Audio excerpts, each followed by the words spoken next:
My name is Chris Knuckles. I'm a senior here at Shawnee, and yeah. Well, Chris, I'm glad you're here today. You know me. My name is Anton Caldwell. I'm the librarian here at Shawnee. Linda Whitaker, and I'm Miss Whitaker's mom. I'm Kylie Flanagan. I'm Dr. Young's intern and a grad student at U of L. I'm Emily Adkins. I'm also one of Dr. Young's interns and a grad student at U of L. Okay, Dr. Young got some practices in here. Yes. That's us. Alright. Just a little bit of what I'm going to do after college. I plan on attending either Tuskegee University or the University of Louisville. I plan on majoring in education and a minor in physical education.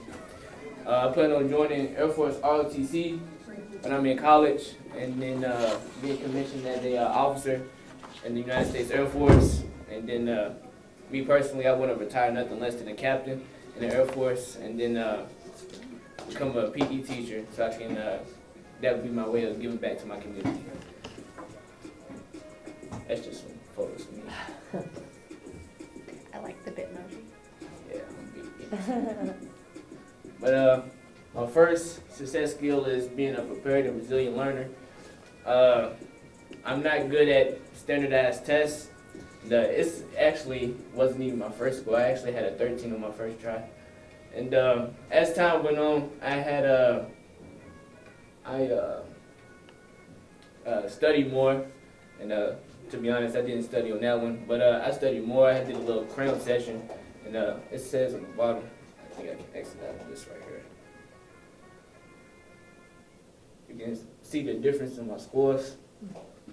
So it's still not good. I'm gonna take it again, but it's better than all the other tries.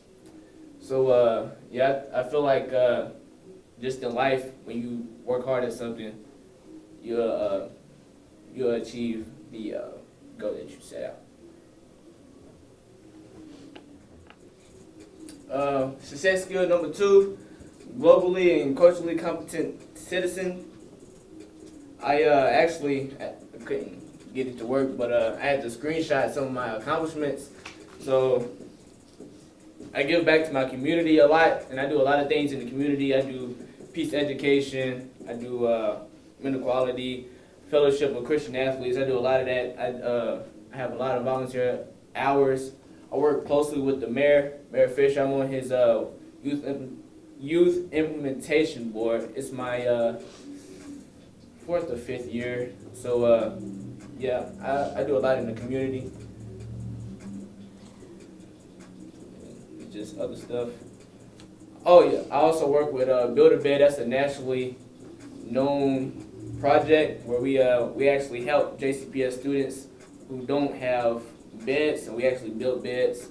So we give about, give or take, somewhere between 100 and 150 beds each year. So I also do that. And also by working with Mayor Fisher, I was a guest contributor in the Courier Journal twice. I wrote articles, and I should have brought them in so I could show you guys. But that was 2015, 2016, so my freshman and sophomore year. Recognition and honors, honor roll, perfect attendance. I won homecoming king 3 times in a row, except for my senior year. I wanted somebody else to win. But yeah, a big student athlete. So I got asked to run track in Australia in the summer. So yeah. My last success skill is a productive collaborator. Actually, for this, I just had an example of what a teacher said about me being a productive collaborator. It was just a recommendation. Not that big, but I think we can see it well enough, Chris. We're close enough. all right, I'm trying. So that's actually the artifact. Okay. Yeah. All right, Chris. We do have a few follow-up questions. Again, remember, just be as clear and concise in your answers, and think about what we're asking, because remember we're covering some pieces that were in the rubric. And I would like to come back to your prepared and resilient learner piece with your with your ACT scores. I know that's one of the things that we talked about. How do you see, we can see literally you made improvements from your first try to your second try, and you talked about some of the specific things that you did to improve upon that. But then the actual knowledge that you have, that you show in the ACT, how do you see yourself using that knowledge? I mean, it could be post-secondary in college or in real life. I mean, what use is that knowledge going to be for you as you continue?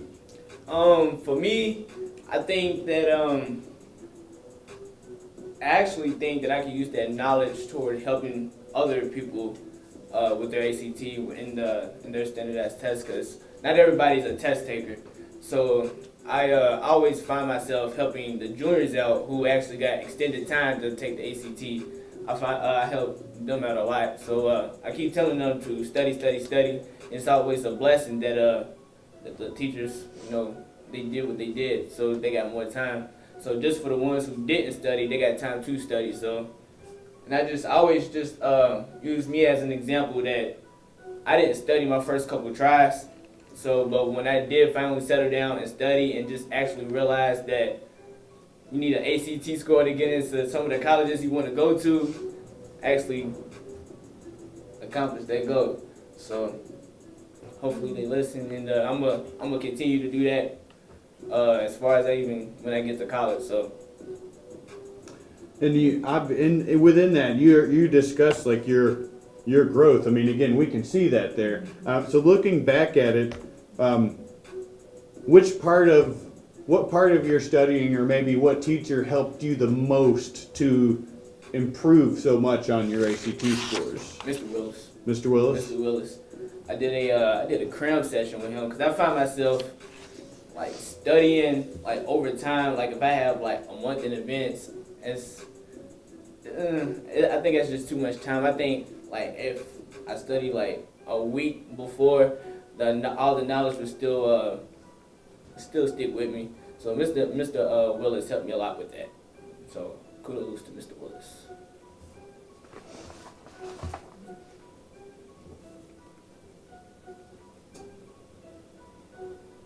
Okay, and one last follow-up question, and this is with your globally and culturally competent citizen piece, where you were just showing all of your different activities and community activities, and some of those are amazing. I did not know some of the things that you did until you went through and talked about them. So in your actions here, and as you go along, say just for instance working with the mayor and his groups, what's one of the ways that you try to make sure that everyone feels like they belong? Either the people that you're working with or the people that are in the group with you. What's the way that you promote that kind of sense of belonging for people that you work with? Well, in our meetings, we always start the meetings off with a what's good, what's new. So it doesn't just make the meeting seem like we're just focused on a business part that goes on for the city. We actually try to make it fun and make it interesting to make the people feel, like you said, they make them feel belonged in the group and feel appreciated and feel like people actually care about them.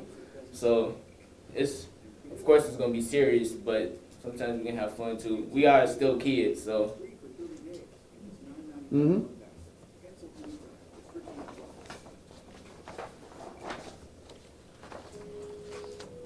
Well, Chris, that is all I have for follow-up questions with you. Do you have anything else you would like to add, or are we good to go? I'm good. Hey, I think you did an excellent job, Chris. Thank you for participating, and thank you for being so well prepared.